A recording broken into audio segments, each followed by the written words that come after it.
Hello everyone, back to today's video. Going to have a look at the weather next week, 10 days for today's video. This will take us through the first week of June, so we'll be heading off more or less towards the 10th of June with this update. So into the first week to 10 days of the month, essentially. So we've had very warm conditions through May. These warm conditions are going to last into the early part of June, definitely. Still hints at around the second week into the middle part of the month, we might see a little bit of a change coming along, and I'll have more about that towards the end of the video. But essentially for the next week to 10 days, we're going to get a lot of warm. And next week, probably very dry weather coming through as well. But before that, we have got some big thunderstorms to get through. Thunderstorms today, and again, likely tomorrow. So that's where we'll start with today's video. We begin with a radar picture from the weatheroutlook.com. We can see that right now we have got showers down across the south, but generally to the south of the M4 at the moment. There's a cluster of thunderstorms coming out of Belgium and heading in towards East Anglia. Let's have a look at the lightning detector so you can see where the lightning is flashing away. Big cluster of thunderstorms over the North Sea heading towards the East Anglian coast. So something like Great Yarmouth or Cromer could be getting thunderstorms very, very soon. Not much in way of lightning with those showers in the south at the moment. There's a few flashing away in the southeast. Otherwise, at the moment, and I'm doing the recording at 1:30 in the afternoon on the final day of May 2018, there's not too much in way of thunder, but these storms are predicted to really intensify through the course of this afternoon. So this is the forecast from Estofex, which is the European Storm Forecast Experiment. And you can see that we have, across much of England and Wales, got a level 1 warning. So this yellow line just here is depicting where there is likely to be lightning. But where we've got this orange line just here, that is a level 1 storm warning. The red line just there, with the number 2 through central parts of Europe, sort of eastern France into Germany. That is a level 2 warning. So what does that mean in terms of the scale? So a level 1 warning has a 5% chance of severe conditions. A level 2 warning has a 15% chance of severe conditions. So we have got a level 1 warning across the country at the moment, particularly England and Wales. There's an extensive sort of written forecast as well, going over everything that's happening today. So that's a very interesting page. Have a look at. I'll link to that on the links page at Gav's Service. But essentially, there is a chance of big thunderstorms across England and Wales through the course of today. So unsurprisingly, we've got severe weather warnings at UK Met Office. This is the weather warnings page. We've got a yellow warning widely across much of England and Wales here. So let's move the page down a little bit, down across England and Wales. Excuse me, I've got a widespread yellow warning, which is for thunderstorms affecting southern parts of the UK with some torrential downpours. And what to expect is flooding of homes and businesses could happen quickly with damage to some buildings from floodwater, lightning strike, hail or strong winds. Fast flowing and deep floodwater is possible, causing a danger to life. Spray and sudden flooding could lead to difficult driving conditions. There may be power cuts from the lightning, and also some communities might become cut off if roads become flooded. That's a widespread yellow warning, but we also have an amber warning, which is slightly more significant. And that amber warning is for South Wales down into the South West Midlands and into central southern southwestern England. And for that one, they are saying that severe thunderstorms are likely to produce torrential downpours, flooding in some places, and frequent lightning as well. I mean, again, they go through what you can expect with those conditions. It's just an indication that much of England and Wales is under a weather warning for today, but the severest of the conditions is likely to be sort of to the southwest of the country. But that doesn't mean there won't be thunderstorms elsewhere too. Just they will probably late this afternoon sort of migrate and congregate to the west and the southwest and probably produce some quite severe weather indeed. This is how the GFS is showing things in terms of precipitation forecast for 6 o'clock this evening. So widespread thunderstorms across much of England and Wales. You see, particularly focusing the central, western, southwestern parts of the country, a little bit less so across the southeast.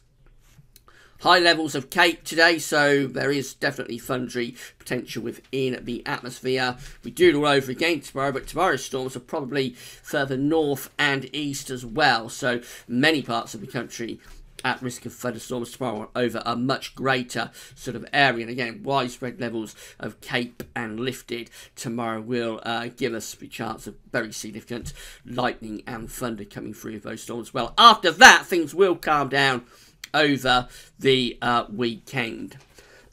Excuse me again. So this is the 500 millibar high anomaly flow chart from the Penn State University website for the next week, 10 days. We've got the ECWF here on the top, and the GFS, which we'll have a look at in a moment, is on the bottom. 500 millibars, 8,000 feet is there in the absolute high pressure and low pressure are being moved around by a jet stream running above. Red extrapolates to high pressure, blue to low pressure. So for the first week to 10 days of June, we've got this area of above average heights extending through the UK and down to the southwest as well. Lots of high pressure there. Low pressure, below average heights out to the northwest. The jet stream is going something like that. So on the warm side of the jet, we remain with a lot of dry and warm conditions through the first week to 10 days of June. The GFS is very similar as well, with again above average heights very, very close to the country and also extending to our west as well. Below average heights are up to the northwest. The jet stream is up there. So again, we're placed on the warm side of the jet, and with high pressure more centrally located around the country, we can expect a good deal of dry and warm weather as we go through the next week to 10 days. GFS temperature and precipitation ensembles looking like this. We're looking at Boston in Lincolnshire today. The red line here is the 30-year upper air temperature average for Boston in Lincolnshire. We're starting off significantly warmer than average over the next week to 10 days. So that's kind of like taking us to like the 10th of June just there. So this is kind of like the first week to 10 days of June through that period, and you see upper air temperatures are staying substantially above average through in towards the middle part of June, which is this period just here. We are seeing signs of the temperatures lowering, not going particularly cool, but certainly a cool off beginning to take place as we go further into that second week of June and head into the middle part of the month. As far as precipitation is concerned, so those precipitation patches there associated with thunderstorms that are likely to become widespread, particularly for eastern parts. Remember, this is Boston, Lincolnshire, so particularly there more tomorrow for the thunderstorm risk. But then after that, loads of dry weather coming up through the weekend and through most of next week as well. Very dry conditions indeed. Possibly signs of more unsettled weather arriving again as we go into the middle part of June. That period just there, seeing the temperatures lowering and more precipitation spikes starting to come through, telling us it may well be starting to turn cooler and more unsettled for a time. Anyway, I don't think it'll last all that long potentially, but certainly for a time it may turn a little bit cooler and more unsettled around the middle part of the month. These are the surface temperatures for Boston in terms of GFS ensembles, so starting off pretty warm at the moment. Remember, you normally add on a few degrees to these. There is a little bit of a lowering of the temperature going on just there early next week, but essentially keeping those temperatures substantially above average until late on, when there is a little bit of a slide off in the temperature. Okay, it is going to be a warmer than average first week to 10 days of June. Temperature anomalies for the next week looking like that from the 31st of May through to the 8th of June, coming out warmer than average across the UK and Ireland. Most parts of Europe coming out substantially warmer than average as well. Precipitation anomalies for Northern Europe, we're looking at average to drier than average conditions, particularly so across Scandinavia, but also into particularly northern parts of the UK. Across Central Southern Europe, so through the Mediterranean, across France.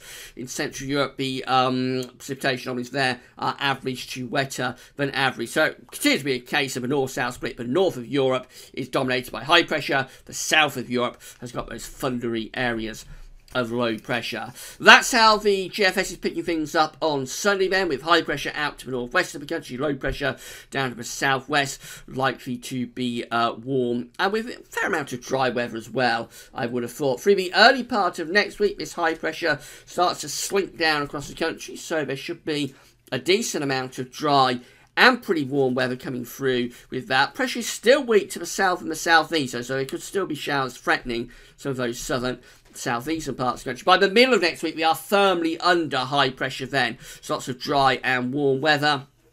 And that dry and warm weather continues into the end of next week. This is Thursday, the 7th of June, when we are pulling up sort of southerly to southeasterly winds. Looks very warm, potentially quite hot actually, and mainly dry as well. We get to day 10, or get up towards day 10, just signs that it's beginning to turn a little bit more unsettled on this particular GFS run. Maybe signs that the high pressure is beginning to weaken a little bit, so probably turning more showery, maybe thundery.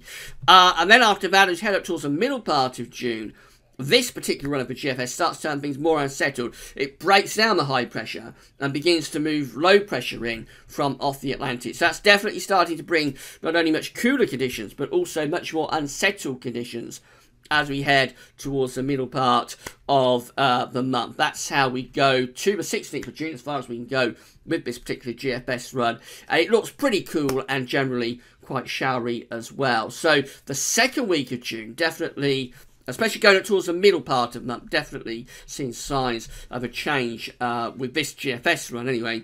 Something a lot cooler and more unsettled too.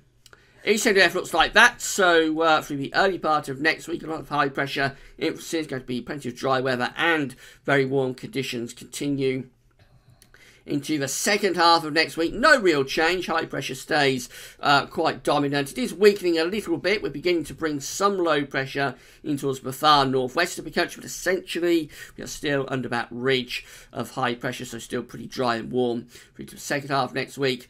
By day 10, which is Sunday 10th of June, that's how things looking.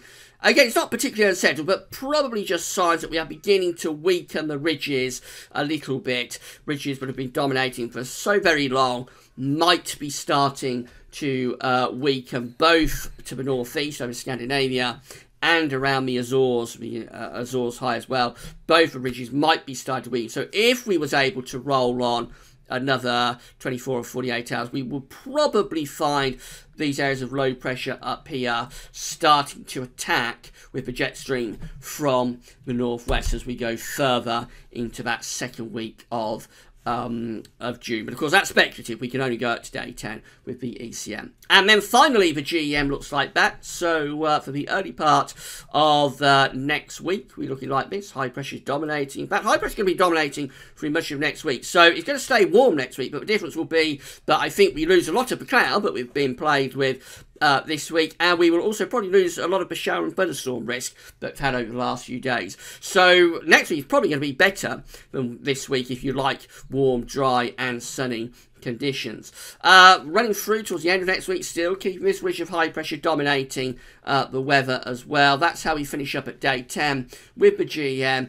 Just signs that we're beginning to pull that ridge away into the central Atlantic, maybe starting to edge low pressure back down from the northwest, starting to bring the jet stream maybe a bit further into the country as well. And again, similar to the ECM, if we could roll on another 24 or 48 hours, it's possible we would see the weather becoming rather cooler and rather more unsettled as we go up towards the middle part of June. So essentially it's still the same ideas that we've talked about in the videos over the past few days. Lot of warm and dry weather over the first week to 10 days of June.